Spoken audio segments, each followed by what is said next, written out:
Today, Money in the Bank is one of the biggest premium live events for WWE each year. But before we got there, the Money in the Bank ladder match was one of the real highlights of Wrestlemania. In this video, I'm going to talk about them all, the complete history of the Money in the Bank ladder match at Wrestlemania. What's going on out there, world? It's your boy Tommy on the spot for Watch Along Wrestling. Thanks so much for checking us out here on the channel. I'm really excited to be here with you guys. I'm pumped for this video. I've been thinking about doing these kind of period pieces or history videos for a long period of time, and I figured what better way to start than by taking a look at the Money in the Bank ladder match, specifically the first 6 Money in the Bank ladder matches that took place at WrestleMania. And so what I'm going to do is I'm going to go through each one of these matches. I'm not going to give you a blow by blow. I'm not going to go through each particular move that happened in the matches. Maybe I'll talk about some of the highlights, but really I'm going to talk to you about the match at large, how it came to be, what it was like being a fan at this time, and then after the match is over, I'm going to go through the particular cash-ins for each one of these individuals. So really this piece is going to be looking at all things 2005 to 2010, but from a lens of Money in the Bank and talking about each one of those ladder matches. And then maybe next year we'll come back and we'll do every single one of the pay-per-views. But I thought it was important to really focus on the era of Money in the Bank that started it at WrestleMania, when it became really one of the highlights of WrestleMania that you could depend on each and every year. And I guess when we start with this, we should look back where it all began at WrestleMania 21. WrestleMania Goes Hollywood. I guess for the first time, not really the first time it was in LA, but the first time it was WrestleMania Goes Hollywood. They've rebranded that again this year for WrestleMania 39. But it was 2005, and one of the big things about this particular match is just the talent involved. But before we even get there, I should probably mention that this match was inevitably a concept from both head writer Brian Gewirtz and Chris Jericho. And actually on the show itself, it's presented as an idea that Chris Jericho has and presents to Eric Bischoff so that everybody can kind of get involved on the show and kind of have a new match concept. And I think that really mirrored what was going on with WWE at the time. And one of the things I particularly loved about this first match is the talent involved. You had Edge, you had Christian, you had Chris Benoit, Chris Jericho, Kane, and Shelton Benjamin. At the time, you probably had five of the 6 that are already bona fide main eventers, bona fide guys who had massive matches at WrestleMania, some of the highlighted matches through its event's history, in Edge and Christian. You think about their TLC matches that they had. You had Kane, who had some major matches with The Undertaker at WrestleMania, former world champion. Chris Benoit, who just the year prior had won in the closing scene of WrestleMania 20, wins the world title. And then obviously that great scene with him and Eddie Guerrero kind of embracing and having that great moment there where he's kind of anointed at the top of the WWE cards. From there, you also had obviously Chris Jericho, who was main evented WrestleMania 18. He's been a world champion, the first undisputed champion in the history of WWE. And then you had Shelton Benjamin, and I just remember being really jazzed that Shelton was included here because he was not while he was not as established maybe as some of the other individuals that were in this match. I was really into what he was doing at the time. I remember he had just won his first Intercontinental Championship at Taboo Tuesday in 2004, defeating Chris Jericho pretty much out of nowhere. Supposedly that was a legitimate fan vote.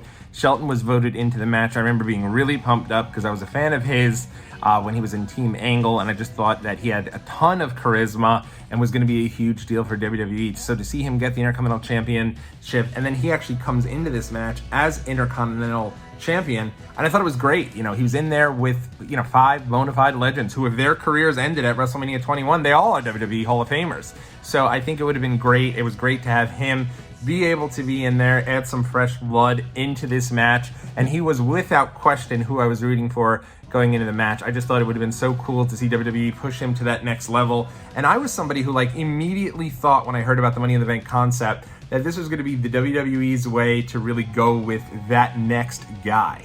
And I remember at the time being very worried that that next guy for WWE was going to be Edge. I absolutely hated Edge in this period of time, probably more than I had hated any wrestler in the world. And the reason for that is because my favorite wrestler, pretty much from about 2000 until very, very recently, maybe even still is and was Matt Hardy. Matt Hardy was my guy. I always thought he was great. I liked Jeff, don't get me wrong. I was amazed by some of the things Jeff Hardy did, but at the end of the day, I always thought Matt was really underrated, and I loved the era of Matt Hardy. And so when the whole thing went down with Edge and Lita and Matt Hardy, I mean, Matt Hardy did a great job playing to the internet fan. And at the time, that internet fan included yours truly, a very angry teenager who hated all things Edge.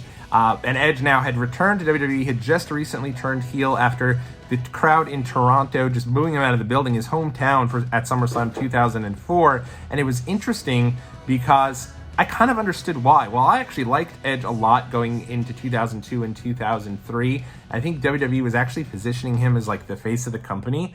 I really think he's one of the biggest what ifs in WWE in terms of his initial run. Like, what if Edge never got hurt and didn't have to go out with that neck injury? I think WWE was preparing to really have Edge be the face of the company moving forward. If you go back and look at, for example, Raw 10th Anniversary, Edge is the last guy standing in the middle of the entire WWE roster, thanking the fans and kind of bringing WWE into the future, and then he gets hurt the very next month. But with that being said, here now in 2005, he's starting to establish himself as a heel, and I'm having none of it. I hate the guy legitimately. I am not a fan whatsoever due to everything that's come to light with Matt Hardy. Matt Hardy obviously had been terminated and fired from WWE at this time, so he's not even with the company. So Edge is like persona non grata for me. I can't stand him, and I kind of know WWE is going with him. So I know going into this match, he's probably going to be the guy WWE gives the match to, and I'm hoping for anything else. If you go through each one of the participants there, I didn't think Kane stood any chance. I think he was kind of the added person going into the match. I think he's just there just because he needed a spot, and I think that's why he was in several of those Money in the Bank matches, unfortunately. Years later, he'd actually get another world title run, but here in 2005, I just feel like there wasn't much going on with Kane, and I feel like it was like that for a couple of years. I think they were just trying to figure out what to do with him. Christian, he at this point is starting to really come into his own with Tyson Tomko, who I was actually a big fan of this Captain Charisma era Christian, but I think it was obvious WWE didn't see him at this level, and that's the reason he inevitably goes to TNA by the year's end. Chris Jericho is very much checked out. If you watch any Chris Jericho from 2005 until he leaves in August of 2005 after putting over John Cena, he's very much disengaged with his run in WWE. You could tell he's much more into going to go see Fozzy. I remember meeting Jericho around this time, and I knew that like if I went in there and talked with him about wrestling, he'd be like, yeah, whatever. So I actually went in there specifically to talk with him about Fozzy, and he was thrilled. We had a great conversation, and I'm a huge Chris Jericho fan, but I think 2005, he was definitely ready to wrap things up. So he's kind of disengaged. So you really had three people. I think you could have went with Benjamin, who was still probably a year or so away. You could have gone with Benoit. He could have given him a little more heat back up to the top of the card, though I don't think that was in the cards. I think WWE had seen what they had with him and moved on. And then you had Edge, who was the inevitable winner, obviously. And one of the most interesting things I feel in this story is the idea that when this was initially pushed, Edge didn't like it. He didn't like the idea of the Money in the Bank. He didn't want to be a part of it. Felt, hey, if there's nothing legitimately for me at WrestleMania, I'm fine sitting this one out. Which is even crazier when you consider the fact that he missed the 2 years prior's WrestleMania. 19 and 20, he's not on the card. He's injured still. So he was willing to give up another WrestleMania payday just because he wasn't happy with the creative that they had for him at the time. Always just found that so fascinating that he was willing to do that. And then I think it was Chris Jericho and the team that really put the match together, who apparently the concept is attributed to Jericho and head Raw writer Brian Gewirtz at the time. And they kind of told him, like, hey, this is being built around you. You're the winner of this match, which allowed him to go ahead and do that. And I think he was such a strong winner that it really gave a lot of credence into that Money in the Bank concept. I think if you had a bad first winner of Money in the Bank, it could have sunk the whole ship.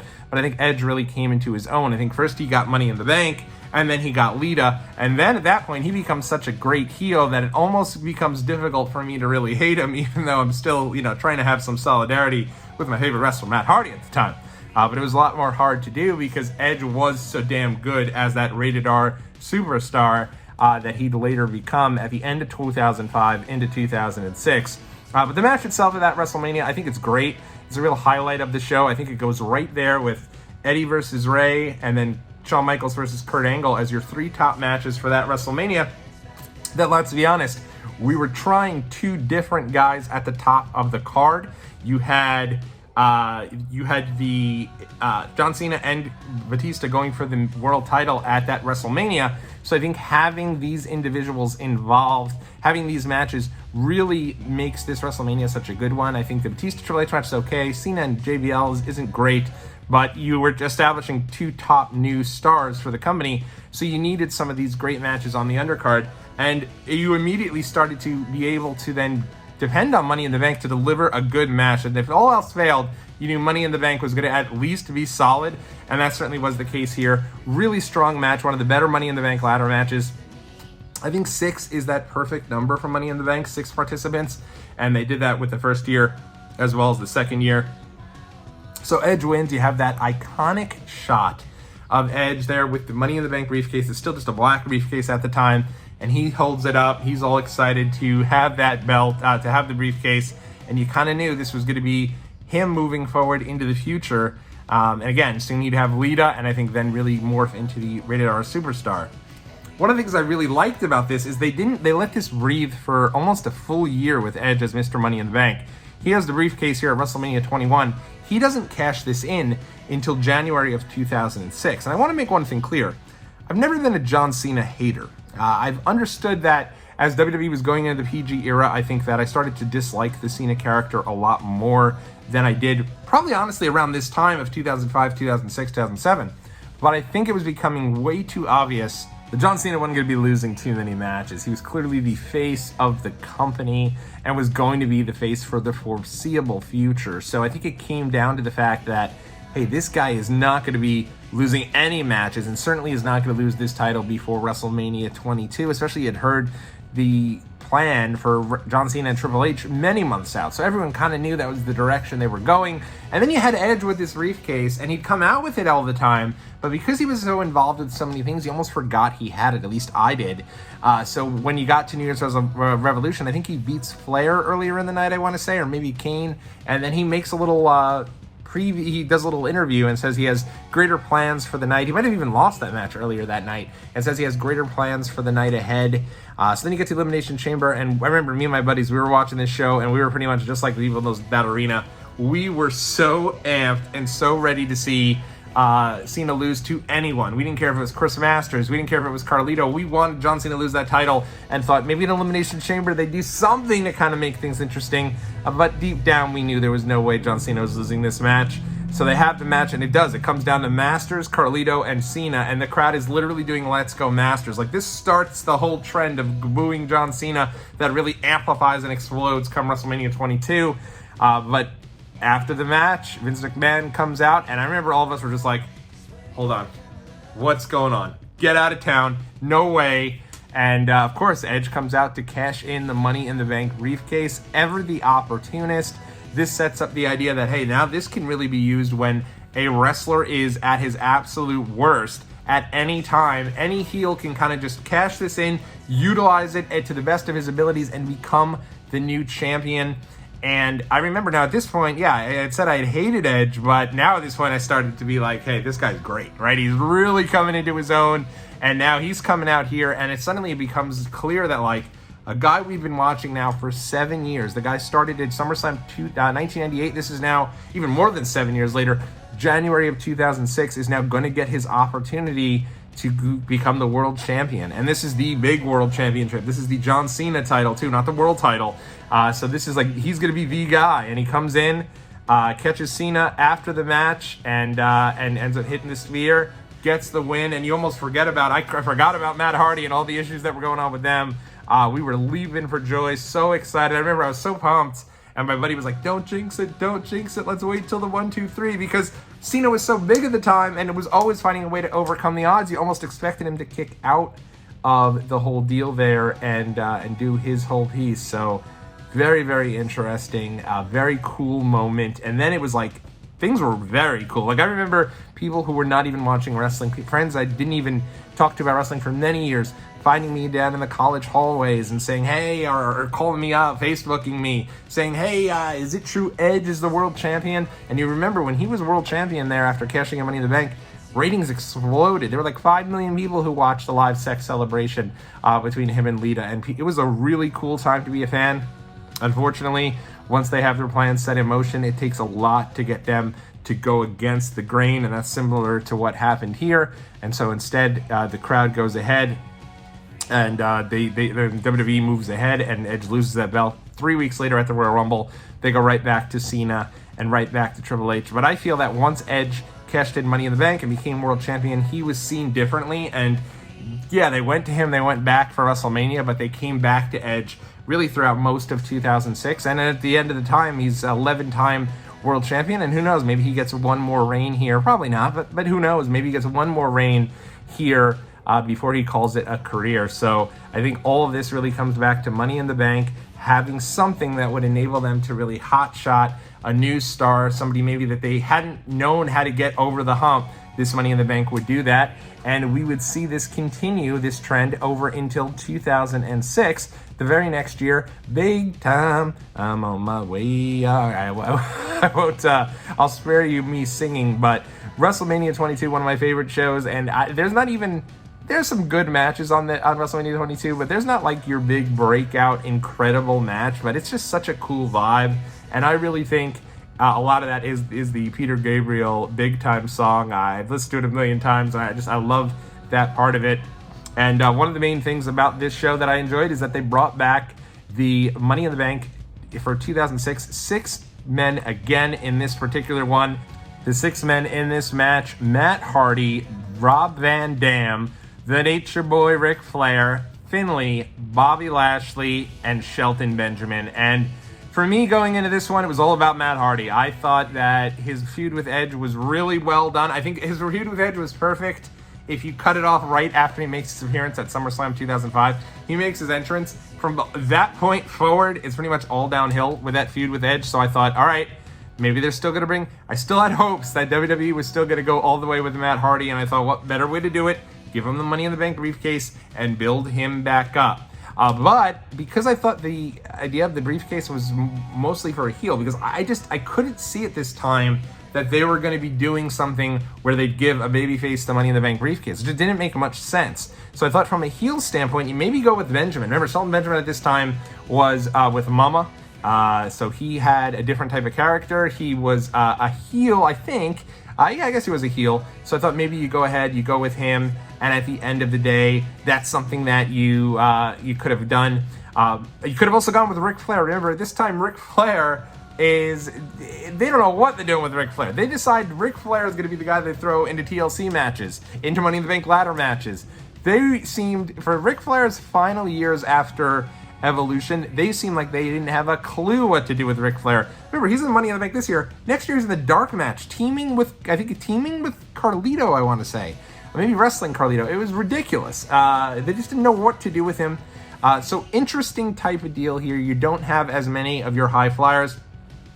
Certainly Matt Hardy can do that style. Rob Van Dam's as good as they come, and Shelton Benjamin is the standard for this in the Money in the Bank ladder matches, but you're not going to get your high-flying stuff out of Ric Flair and Finlay. That said, I like this match. There's some really cool deal around this match for me. It's an interesting type of concept because it's a ladder match with not a lot of high-flying guys. I actually think that it made for a solid match. They keep it very short. This might be the shortest Money in the Bank ladder match. It's just a hair over 10 minutes. And I think, honestly, the real detriment for this particular match is Bobby Lashley. He's awful in this match. And during his first year in the company, I think from when he debuts through his run as ECW champion, I think he was terrible, to be honest. And I don't think he started to really come into his own until the match with Cena, Great American Bash 2007. And then I think he had to leave WWE to really establish himself as a legit guy. Before that, it was just very clear that he was the chosen one.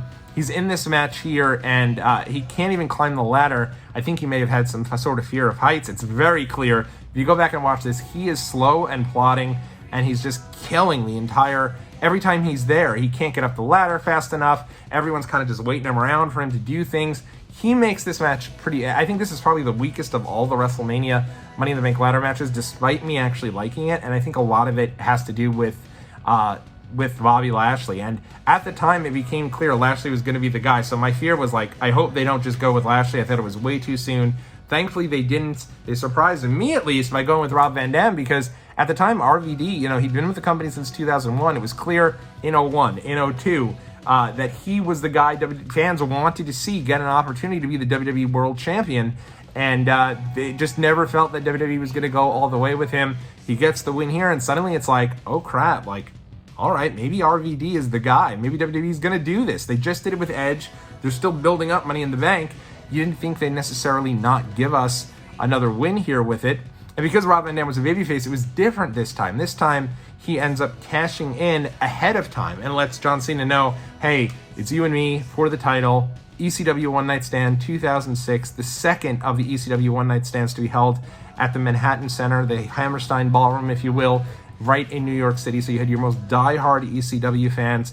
And I also just love this too, because I remember Rob Van Dam at the time would walk around with the Money in the Bank briefcase, and it'd be different colors each time. You'd have the RVD kind of graffiti on it. They actually made an accessory for this for RVD for the Jax figures back in the day that I think is just so cool and one of my favorite figures. It's Rob Van Dam with both belts and the Money in the Bank, and the Money in the Bank is like done up with an RVD graffiti on there. Really nice, really cool.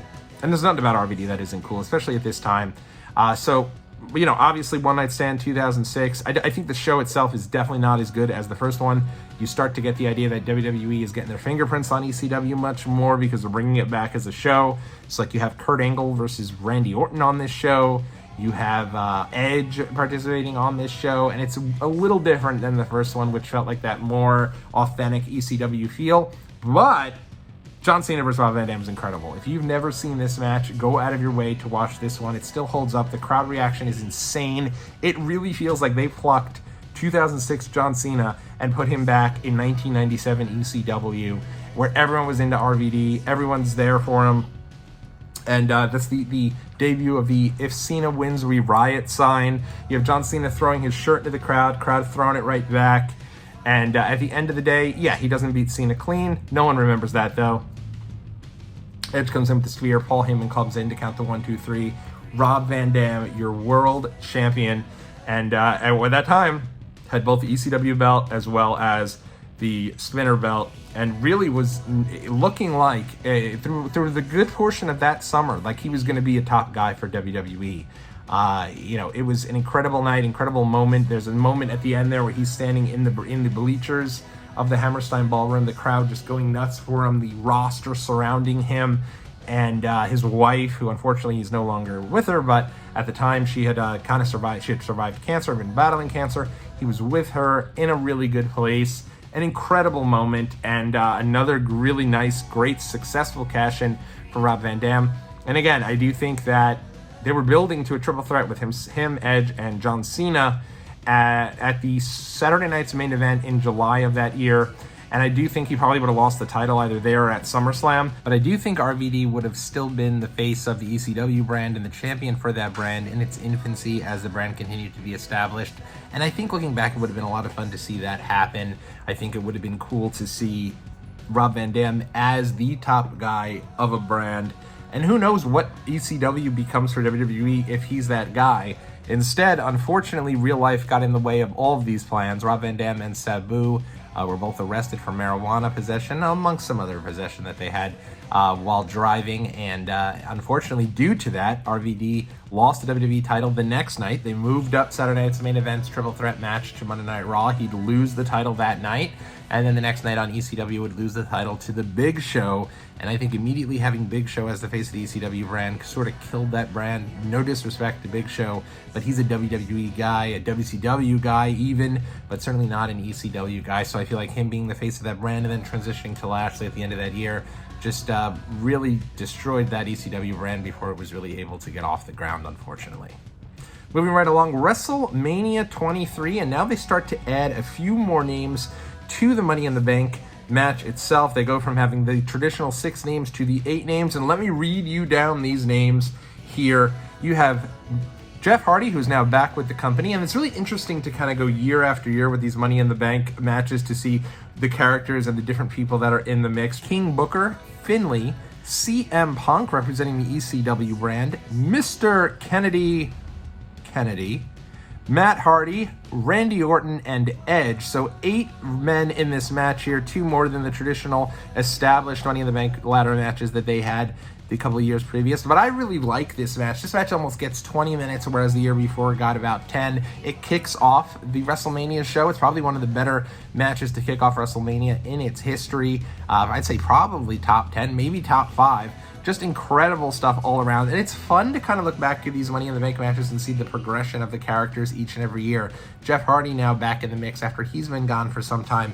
King Booker now is King Booker and a bona fide former champion going into this match. Finley now goes from kind of that brawling brute, I love to fight, to now more of a little bit more silliness to his character as he starts to introduce Hornswoggle over this stage. No Shelton Benjamin this year, which is disappointing. CM Punk representing the ECW brand. Already mentioned Mr. Kennedy, who's one of my favorites and I think was just fantastic in the match. And then you have, obviously, Rated RKO, Randy Orton, and Edge. I think going into this match, I thought the winner, without question, was going to be Edge. And the reason for that is because going into this, Edge had never lost at WrestleMania. He won in WrestleMania 2000, 2021, and 2001 in both the TLC matches. 2002, he defeats Booker T for the Japanese shampoo commercial spot. 2005, he comes back, he wins Money in the Bank. 2006, he defeats Mick Foley, so he's still undefeated, and I can't help but think it would have made a lot of sense for him to win this match so that he would have gone on to face The Undertaker, undefeated versus undefeated, for the championship. Would have just been an even bigger match than the match they'd inevitably have at the next year's main event, but it was not to be. Instead, Edge in this match gets taken out by Jeff Hardy. Jeff Hardy with a huge leg drop off the ladder, through Jeff Hardy and the ladder, and really, really tough stuff there for him, and really cool spot. Takes Edge out of the match, eliminates him. So Edge doesn't really lose this match because technically he's taken out, but at the same time, he's out of the match. He's not persona non grata moving forward. And it's really, that spot's not only great because it's incredible. It's the first time they've ever broken through a ladder because they have the ladder set up on the barricade and on the apron. And then he comes crashing through both Edge and the ladder. First time they ever did it. So for the first time, it was incredible. I just remember being blown away that they did this.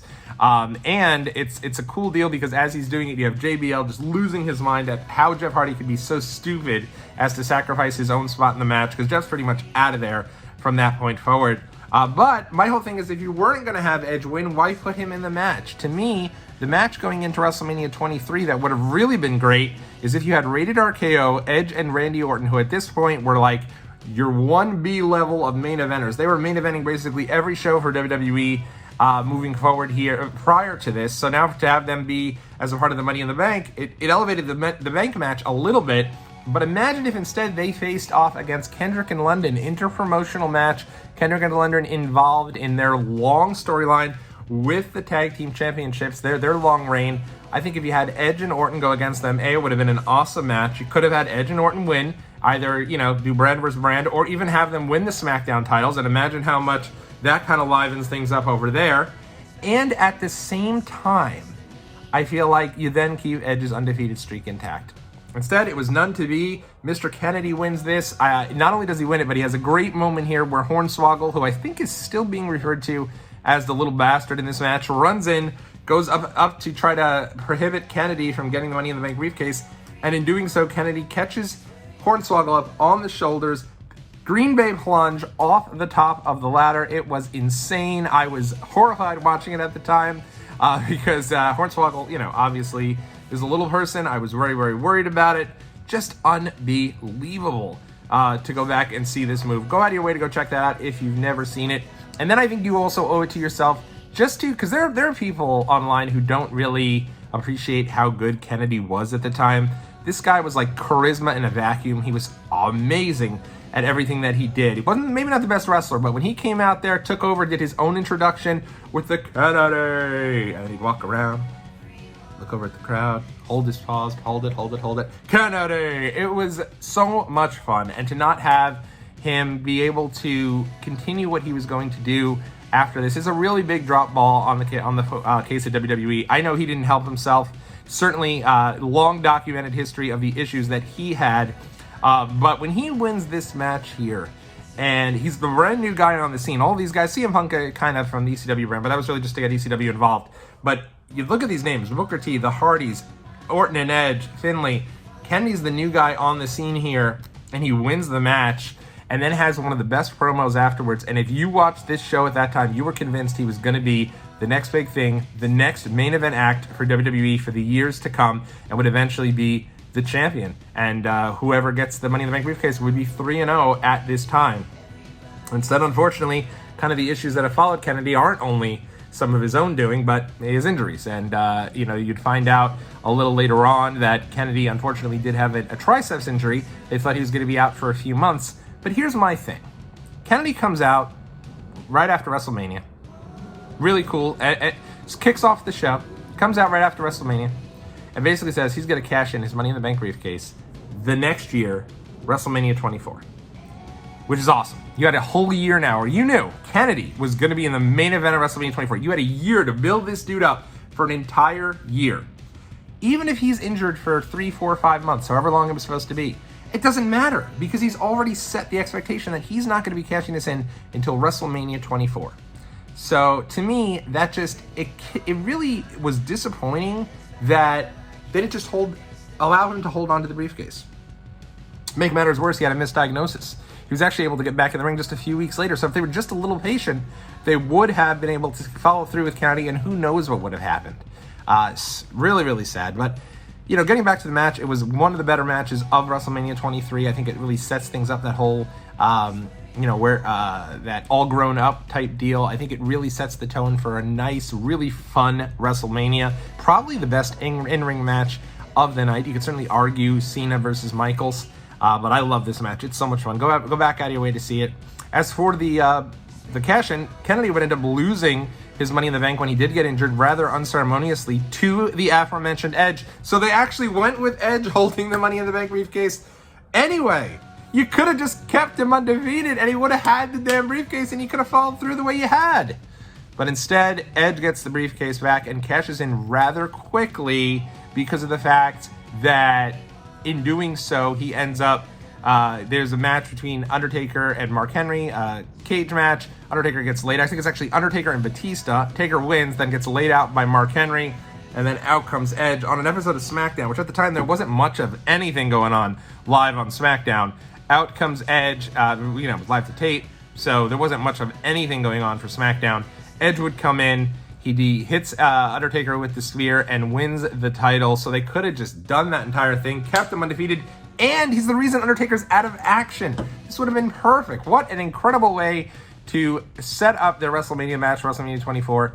Instead, it doesn't happen. It still bothers me to this day. And what also bothers me is every time you hear the idea that Seth Rollins is the only person to cash in at WrestleMania, for me, I remember going into WrestleMania 24 and saying this should have been Mr. Kennedy's night. This was the night for him.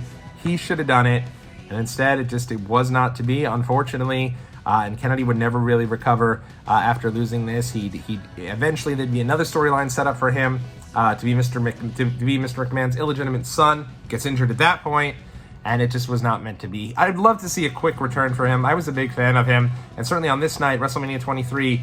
When he wins the Money in the Bank ladder match, he looks like he's a star for the future. Moving right along, 1 year later, and now there are 7 individuals in the Money in the Bank ladder match as we head to WrestleMania 24. So really, I think at this stage, it's basically, they don't know how many people they want in this match. They just want to try their best to get people on the show who belong there. And you really can't argue that anyone was just thrown in there who didn't really belong in these types of matches, or at least didn't deserve a spot on the card. Mania 24 is loaded. You got Big Show, Floyd Money Mayweather, Shawn Michaels versus Ric Flair, Taker versus Edge, Triple H, John Cena, Randy Orton. So you already, so many big matches on that show. And listen to this slate of guys. Shelton Benjamin returns to the Money in the Bank ladder match. You have John Morrison in his first Money in the Bank ladder match, Carlito, CM Punk, Ken Kennedy, MVP, and Chris Jericho. And going into this match for me, I remember thinking a couple of things. Number one, at this stage, I kind of gave up on CM Punk. It was very clear that didn't seem like anybody liked him from a management perspective. All you'd hear were horror stories all over the internet. At this point, I'm kind of all over, just trying to get any scoop I possibly can on the internet. And all you heard was that people were not happy with CM Punk's attitude, that he was kind of positioned where he was. Whenever he'd get the great reaction, it was like at the expense of DX. So it'd be like, even when he's getting the good reaction, it's like, don't give him the reaction with DX standing there. So it was just like nothing seemed to be working out for him. So I definitely didn't think he was going to win this match. Obviously, he does go on to win, which is a major shock.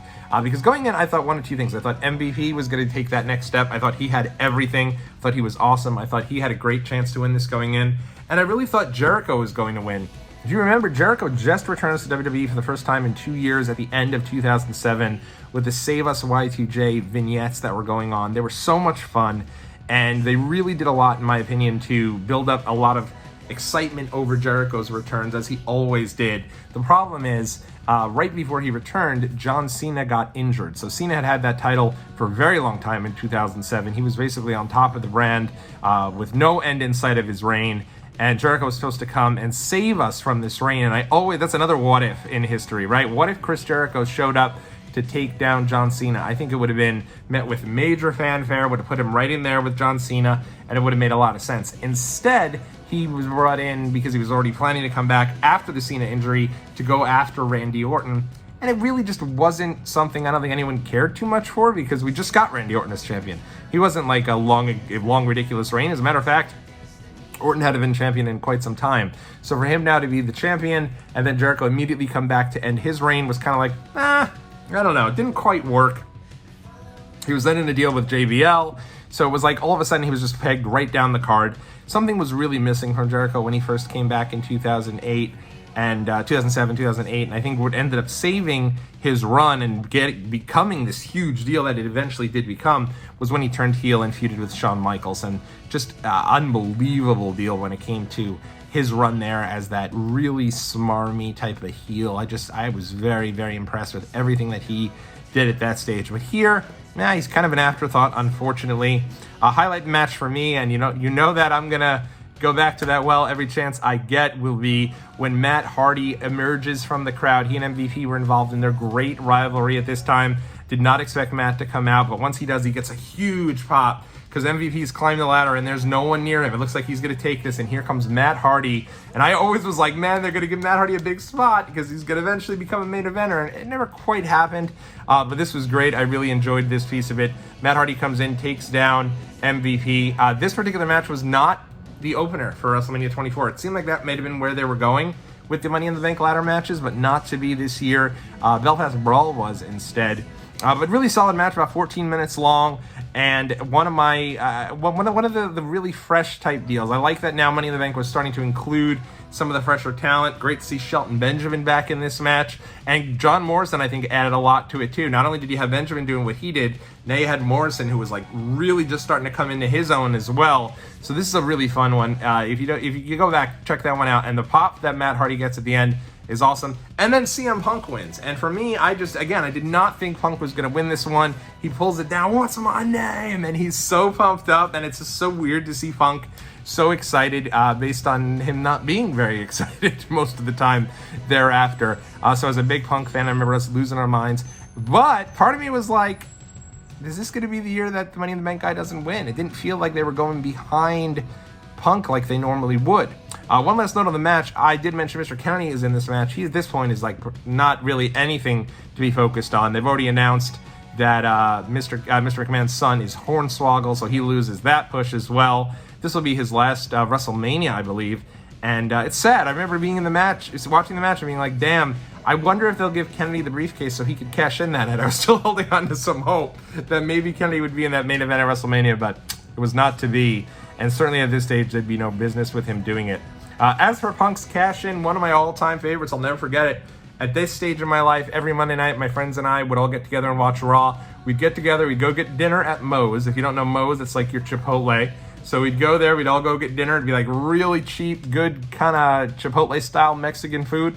We'd all go get that, and then we'd all come back to my place and watch Raw on a delay so that we could fast-forward through all the commercials. And most of the time, we'd still end up kind of close to ending the show pretty much in line when actual Raw went off the air. That night, I remember coming back from Moe's. We're about 20 minutes after Raw started. We're starting to come back. My buddy gets a call from his father, and his father's losing his mind. His dad's like, "Can you believe CM Punk?" And he like hung up on him. And he's like, "I don't even want to tell you guys what that call was about. I'll tell you later. But we got to get back and watch Raw." And we get back there, and if you've never seen it, it's one of the best cash-ins. They did a deal where Edge was facing off, I believe, against Batista on his last night as a member of the Raw brand. He was the world champion, so he's the champion for Raw. And he comes in, he's holding the world title over his shoulder, totally smarky because he ends up defeating Batista, which meant that both champions would now be on SmackDown. So he comes out to do his farewell address. He's a complete douche to good old JR. JR is like in the ring saying his goodbyes because during that draft, excuse me, JR's drafted to SmackDown, the famous draft that JR like didn't know he was going to SmackDown, so he's in a bad mood. And I guess as a make good, they let him at least come out and say goodbye to the Raw fans. So he comes out, he's downtrodden. Edge interrupts him, basically tells him, get the heck out of the ring. You do wonder if they didn't even tell JR that was coming. And Edge just kind of mocks the idea that Raw won't have a champion moving forward. I remember being really pumped about the prospect of Raw not having a champion. The idea that, like, Batista didn't win. I was not a Batista fan. Definitely did not appreciate him like I should have. I probably should have appreciated him a hell of a lot more later on. I should have went back and appreciated him more so during his run, like I ended up developing that appreciation for him kind of post Guardians of the Galaxy. But at the time, I could not stand Batista, so I was really pumped to see Edge win and be able to hold the Money in the Bank. I mean, and still have the title going in. Eventually, Edge goes to leave. He's leaving. Batista comes out, attacks Edge, throws him back in the ring, hits him with the Batista bomb.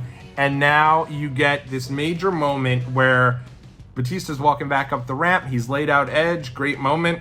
As he goes to leave, who should emerge but CM Punk? And when I tell you, CM Punk at this stage was nowhere near ready to be World Heavyweight Champion. Like, it was just like, no way are they going to go with CM Punk as the World Champion. But they did. Punk comes in with the wrath. You have this great moment. Batista kind of looks back like, oh my God, what have I done? And in comes Punk, starts the match against, and he's doing, hurry up. And they're doing, CM Punk is cashing in. He's like, come on. And everyone at home is, come on. And then he hits some GTS. Ends up, good night, Charlie, to Edge. 1, 2, 3, brand new world champion. They go to the first commercial. This is how Raw starts. They go to the first commercial break. I just remember us sitting there going nuts, celebrating, high-fiving, could not believe our guy, CM Punk. We're all straight-edge kids at this point. We loved CM Punk. And we were so pumped that this guy was the world champion because they felt like out of nowhere he was the world champion. Like, we couldn't even figure out where they were going to go with him. It was awesome. Unfortunately, probably was not ready for his title reign. As champion, I don't know that it ever really clicked in 2008 with Punk. And then he'd be eliminated from the championship scramble match before it began, taken out by Legacy and replaced by Chris Jericho, who Jericho would go and get the title. So Punk never even officially lost that title that first time. But he was just pushed back to being a complete afterthought until WrestleMania 25. WrestleMania 25 as a show was weird. I don't know that there's another WrestleMania where you really only hear about one match, and that match is obviously Shawn Michaels versus The Undertaker, but I didn't think this particular show was that bad. I actually like the John Cena Edge Big Show 3-way, and I like this Money in the Bank ladder match. Money in the Bank here does kick off WrestleMania 25.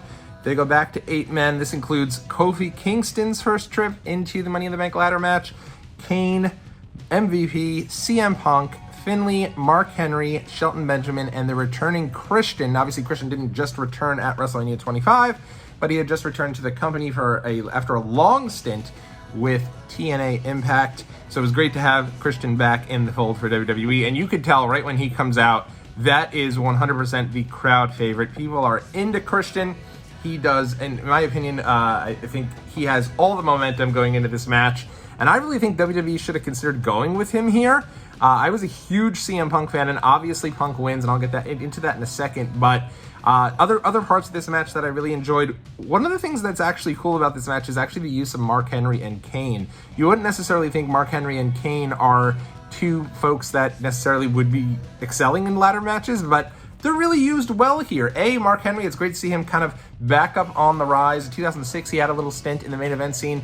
He's now on his way back up, and little do we know, we're a couple of years away from Mark Henry becoming the world champion after a very long time in WWE. But I love the way these two are used here. They're used as big men like they should be. They're used to catch guys. They're used to do power moves. They utilize the big ladder, which is really cool.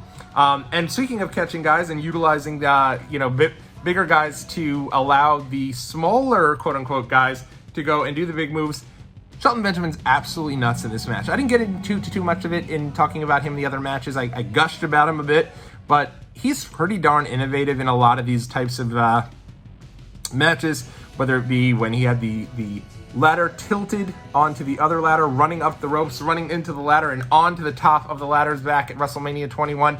Every year he felt like he was going to top himself.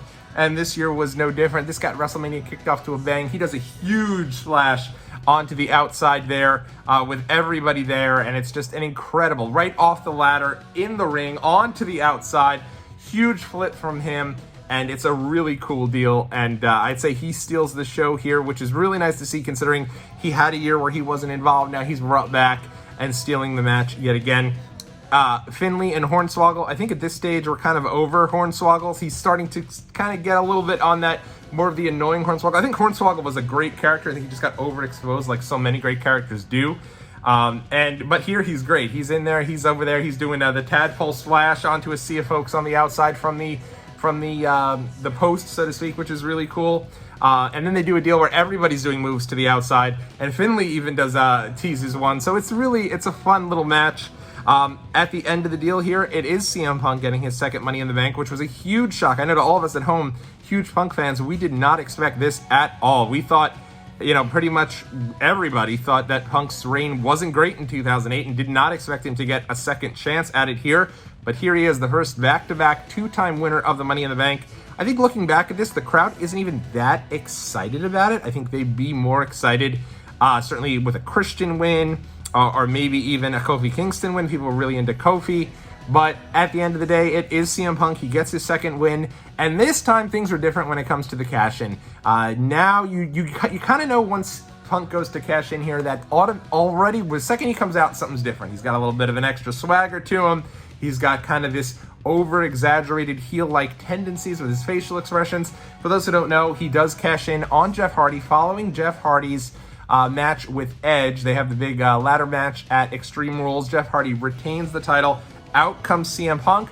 Punk comes right in, rolls up Jeff Hardy. Jeff Hardy actually kicks out, which Punk is like kind of surprised by, and he's looking around. And then Punk does pick up Jeff Hardy, hits him with the go to sleep. And two times CM Punk is your champion, but this time again, things are way different. Rather than being kind of the babyface straight edge version, he becomes or more of the Ring of Honor straight edge version. The straight edge means I'm better than you, and does so in a way where he comes across, he morphs into kind of this crazy over the top heel. I think he has a solid run as the champion. It doesn't end the best, but from this we get straight edge society CM Punk that eventually becomes Nexus leader CM Punk, that eventually becomes the character we all know and love, who goes over and challenges John Cena at Money in the Bank 2011. So this is a really good starting point for CM Punk. He, in many ways, is Mr. Money in the Bank, though he probably won't be mentioned in any of those number packages coming up. That brings us all the way to WrestleMania 26. And one of the things about WrestleMania 26 that I will tell you guys off the bat is this might actually be one of my least favorite WrestleManias, which is surprising when you consider how many big matches are on this show. On paper, you've got Chris Jericho versus Edge. You've got John Cena versus Batista. You've got Cody Rhodes versus Ted DiBiase versus Randy Orton. You've got Shawn Michaels versus The Undertaker 2, which was great. But something's just missing and off about this show. The booking is amongst the worst I think I've ever seen on a WrestleMania. I mean, you go into this with such excitement over the future of WWE. You've got Cody Rhodes and Ted DiBiase going against Orton. They lose. Sheamus going against Triple H. He loses. Fun new tag team, R-Truth and John Morrison. They lose. Everywhere up and down the card, all these new guys they lose. They fall apart and they make strange decisions. Probably the one solid feel-good moment you were going to get on this show, knowing full well this was the end of Shawn Michaels' career at the end of the night, would have been Edge's redemption story to come back and beat Chris Jericho, and he loses. Not only does he lose, but in a minute I'll explain why that makes absolutely no sense. As now let's get to the reason we're here, our final Money in the Bank ladder match at WrestleMania, and again the booking is just off. Here we go, we got 10 people in the Money in the Bank. Far too much. Far too many. You want to throw in a seventh one like they're doing with Logan Paul? Okay. You want to give me 8? I guess. 10 is far too many. I'll run down the list here for you. Kofi Kingston, Jack Swagger, Matt Hardy, Drew McIntyre, Kane, Shelton Benjamin, Dolph Ziggler, Evan Bourne, MVP, Christian. 10 people in the Money in the Bank ladder match. It's just far too many people. There's no way possible that within a 14, 15-minute match, everyone in that spot is going to get a chance to shine. It's impossible. And so it was a little rushed in this one. And also, I think going into this, you had some guys that were really profiling as sort of the next generation. Evan Bourne, fun new guy who came onto the scene. He does some crazy stuff in this match. I could have seen him winning. Drew McIntyre. He comes in here and he's already been anointed by Vince McMahon as the future of the business. He comes in with a ton of momentum. I think a lot of people thought he was going to win. Kofi Kingston, he's kind of battling with Drew at this stage. He could have won this match. Instead, they go with Jack Swagger from the ECW brand at the time. Maybe he had just transferred over, but it's a completely out of left field win. And then I had mentioned earlier how Edge really should have been getting his win back over Chris Jericho. That would have made a lot of sense. It would have made even more sense because Jack Swagger is being booked as a heel, but just 2 nights after WrestleMania on that SmackDown, which I guess probably was on Thursday, maybe Friday at this stage, he comes out and cashes in against Chris Jericho and wins the world title. This guy goes from like complete afterthought, maybe guy number 10 in this match, to world champion just way too soon. And they use the briefcase pretty quickly. They're doing this, I think, because they knew they were going to bring Money in the Bank up as its own pay-per-view just a few months later. So let's get the briefcase out of the way. But Jack Swagger wins it, becomes the 6th consecutive winner of the Money in the Bank to win the briefcase and to cash in successfully, obviously, with the exception of Mr. Kennedy, who transferred over his Money in the Bank over to Edge, who then was successful. But just a really odd deal. I remember I went to the Extreme Rules 2010 show, and Jack Swagger was in the world title match. I was on the t-shirt for the event, and it was just bizarre, like weird, especially because if you had Edge overcome, complete his redemption story, beat Chris Jericho, feel good moment, then you could have easily had Swagger cash in on him and had a nice little feud between those two and really built Swagger up as a legit heel. Instead, Swagger cashes it in on another heel. Again, it's perplexing. It's still something to this day makes no sense. And that's really, I think, what was representative of a really strangely booked WrestleMania over at large here for WrestleMania 26. All right, well, that is going to do it. Hopefully you guys stayed with me throughout the entire time. I love the Money in the Bank pay-per-view. One day, we'll sit down, we'll go through every one of them. It'll be a lot of fun. Let me know your feedback below. But I will say this, the next year, WrestleMania 27, I go to WrestleMania, my first ever WrestleMania. And I think that WrestleMania really could have used a Money in the Bank ladder match. Because at the end of the day, even if it's 10, 15 minutes, however short of amount of time it is, there's going to be some crazy stuff in each one of these matches. None of the matches are really bad. And I think, in particular, WrestleMania 27, which really only has 1 or 2 standout matches, I think that could have really helped the card. And I think it is missed on WrestleMania as having that Money in the Bank ladder match. Even though I know that the pay-per-view does great business for WWE. I was at the Money in the Bank pay-per-view in 2019. I've actually been there for both Dolph Ziggler's cash-in, Seth Rollins' cash-in, and I guess Bayley's cash-in, considering it happened at that Money in the Bank 2019 show. So, any event, leave me some of your favorite memories of Money in the Bank at WrestleMania, and we'll talk again real soon right here on Watch Along Wrestling.